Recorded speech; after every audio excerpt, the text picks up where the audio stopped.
Bonjour à tous, je vous propose aujourd'hui une vidéo concernant la technologie du CSS Grid. Cette technologie est bien présente dans votre référentiel, toutefois elle n'était pas présente dans les tests qui ont été réalisés l'année dernière, mais vous sera tout de même utile, soit pour votre activité professionnelle, soit tout simplement pour votre projet WordPress de fin d'année. Qu'est-ce que CSS Grid? Cela complète le DisplayFlex que nous connaissons déjà. L'inconvénient du DisplayFlex, c'est que certes, il est très pratique pour pouvoir dispatcher des choses en ligne ou en colonne, mais dès qu'il s'agit de faire les deux, on a quelques problématiques. Donc dès qu'on va être sous forme de grille, le flex est à ses limites et c'est là qu'intervient le CSS Grid. On va voir comment ça se passe, on va structurer le HTML, le CSS et on va apprendre les éléments étape par étape. Première chose, à l'intérieur de mon HTML, je vais tout simplement avoir besoin ici d'une première div que je vais mettre de classe grid. Dans cette div de classe grid, je vais y intégrer d'autres divs que je vais appeler de classe bloc, tout simplement. Et je vais en mettre 12. Je valide. Et voilà, j'ai juste besoin de ça pour mon HTML. Je vais réaliser un minimum de CSS pour ces deux classes. Je vais dans mon style. Je vais rajouter la classe grid que je compléterai un peu plus tard. Et la classe bloc. Et voilà. Sur la classe bloc, on va les rendre visibles. On va rajouter un background, red, une bordure, border, du pixel solide en vert, et on va même mettre une petite marge tout autour, margin 5 pixels. Si on regarde désormais ce que cela donne, je réactualise et je me retrouve avec quelque chose comme ceci. Si je rajoute un petit padding, c'est-à-dire une marge interne, 5 pixels, ça y est, je vois les blocs apparaître. Je vais peut-être augmenter d'ailleurs la bordure pour mieux voir les blocs. Voilà. Donc jusqu'à maintenant, il n'y a pas grand-chose, c'est quand même pas terrible, et on va pouvoir structurer. On va structurer comment? C'est comme le flex. C'est le parent qui va gérer la structure des enfants. Donc c'est lui qui va tout faire. Donc je vais quasiment, en tout cas dans un premier temps, tout mettre dans la classe grid. Comment? On va commencer avec un display, et au lieu de mettre flex, on va mettre grid. Là, si vous sauvegardez, vous réactualisez, vous voyez qu'il n'y a pas grande différence, mis à part quelques marges qui se sont opérées. C'est ce qui va suivre qui va être utile. C'est qu'on va dire maintenant à cette grille quel est le nombre de colonnes et quelle est la largeur de ces colonnes. Et ce qui est intéressant, c'est que ça va être exactement la même commande. Grid-template-columns. En faisant ça, on va donner les dimensions et le nombre de colonnes. De manière très simple. Si je fais 100px, c'est un exemple, espace 100px, eh bien comme j'ai donné deux dimensions, j'ai bien deux colonnes. Et la première colonne sera de 100 pixels, la deuxième colonne sera de 100 pixels. Je valide, je réactualise, et je me retrouve bien avec deux colonnes. Donc on n'a plus les éléments les uns seulement sous les autres, on les a bien également les uns à côté des autres. Et on a bien ici deux colonnes et chacune de 100 pixels. Si jamais je voulais trois colonnes, je ferais évidemment 100 pixels, 100 pixels, 100 pixels. Et automatiquement, on est bien sur trois colonnes. Toujours 12 divs, mais on est bien sur trois colonnes. Si je veux que la première colonne soit plus large, je vais tout simplement agrandir sa colonne. Donc 300, 100, 100, j'ai bien trois colonnes. La première fait 300 et les deux autres font 100. Donc c'est assez simple à gérer. Une seule ligne de commande me permet de gérer le nombre de colonnes et la dimension de ces colonnes. Le problème que l'on a ici, c'est que c'est pas forcément hyper parlant de travailler en pixels. On aime bien travailler avec des pourcentages. Comme ça, lorsqu'on va réduire notre fenêtre, les colonnes, la largeur de ces colonnes vont se réadapter. Sauf que là, on ne travaille pas en pourcentage. On va travailler avec une nouvelle unité de mesure qui est à peu près dans le même genre, mais une autre façon de penser qui s'appelle la fraction. Imaginons que je veuille deux colonnes, je vais donner deux mesures. Mais la première colonne doit faire 2/3 et la dernière colonne doit faire 1/3. Eh bien, je vais tout simplement dire 2 FR et 1 FR. J'ai bien deux colonnes, puisque j'ai deux mesures, et l'addition des deux donne la proportion. J'ai bien, en quelque sorte, trois parties. Sauf que la première colonne, je veux qu'elle fasse 2/3. Parce que 2/3, 2 plus 1, 3, ça fait bien 2/3. Et ici, je veux que celle-ci fasse 1/3. Si je valide, je réactualise.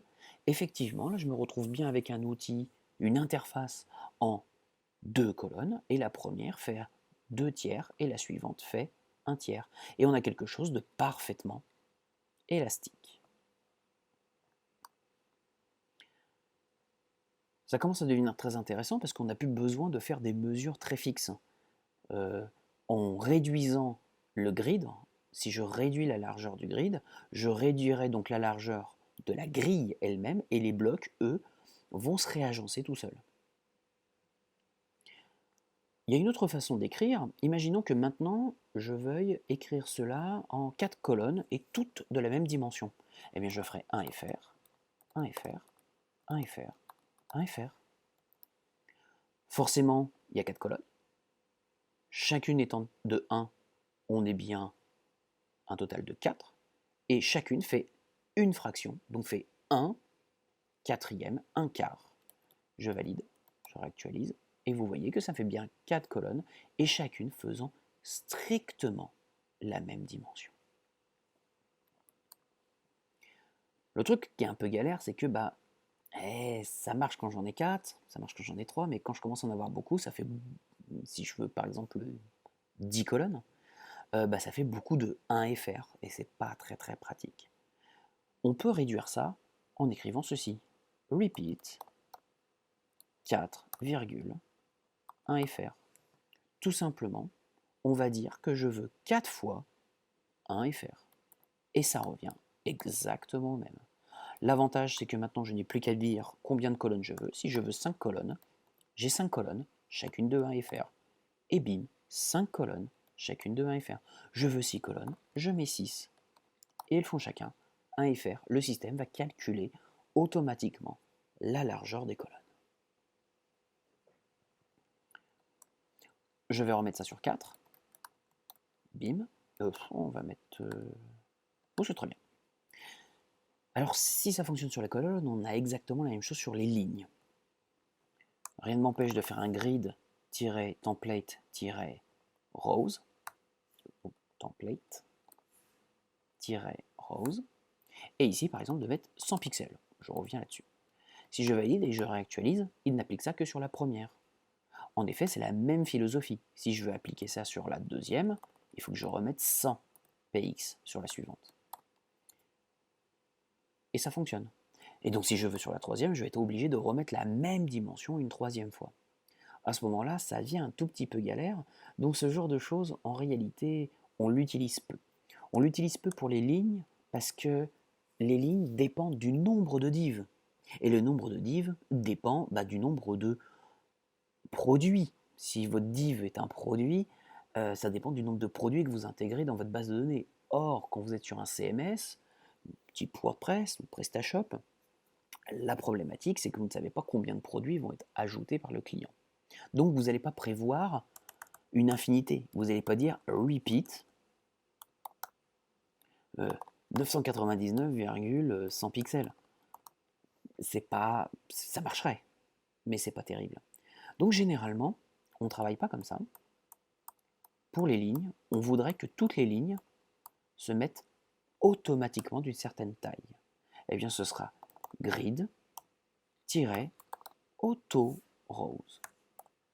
Et là, je vais pouvoir donner une dimension. Par exemple, je vais donner 200 pixels.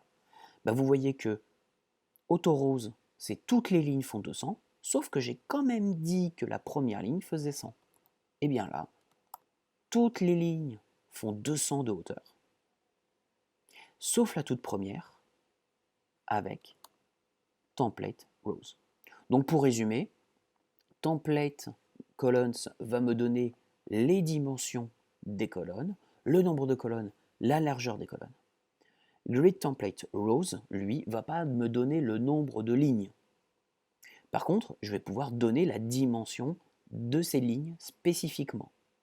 Et si je veux faire du global, je peux faire AutoRows qui me fera ça en global. Donc déjà, rien qu'avec ça, on arrive à bien structurer, par exemple, une page catégorie d'un site e-commerce, ou les articles d'un site en WordPress. Bref, dès qu'on commence à avoir une liste et on veut ça sous forme de tuiles, bah, quand même, la forme grid est quand même très intéressante. Il y a une petite chose qu'on peut rajouter à tout cela, c'est que depuis le début, je travaille ici avec une marge externe de 5 pixels. Ça marche plutôt bien cette marge parce que ça me permet d'avoir une marge entre mes tuiles. Mais elle a un inconvénient, c'est qu'elle fonctionne également sur le côté. J'ai bien 5 pixels tout autour d'un bloc, mais de chaque côté, en haut, à droite, en bas et à gauche. L'inconvénient que ça a, c'est que effectivement, ça me met un espace qui est double entre les tuiles et ça me met un espace peut-être inutile qui est à l'extérieur des divs. Moi, ça ne me plaît pas forcément et ça, j'ai envie de l'enlever. Donc moi, je vais enlever la marge ici. Marge, enlever. Je valide. Je réactualise. Et donc forcément, ici, on s'aperçoit que les blocs se collent les uns aux autres. Attention, je vais enlever la marge tout autour, mais je veux quand même un espace entre chaque. Eh bien, il n'y a pas de problème, parce que Grid le gère parfaitement. Toujours dans la grille, on va rajouter la propriété grid-gap et choisir la dimension. Je veux 5 pixels entre les colonnes. Je valide, je réactualise et on voit que j'ai bien une marge entre les blocs, mais pas à l'extérieur. On a quelque chose de beaucoup plus propre. Là, je pourrais rajouter autant d'éléments que je veux, il n'y aura absolument aucun problème. Par contre, qu'est-ce qui se passe si jamais je voulais une dimension différente pour l'un des blocs?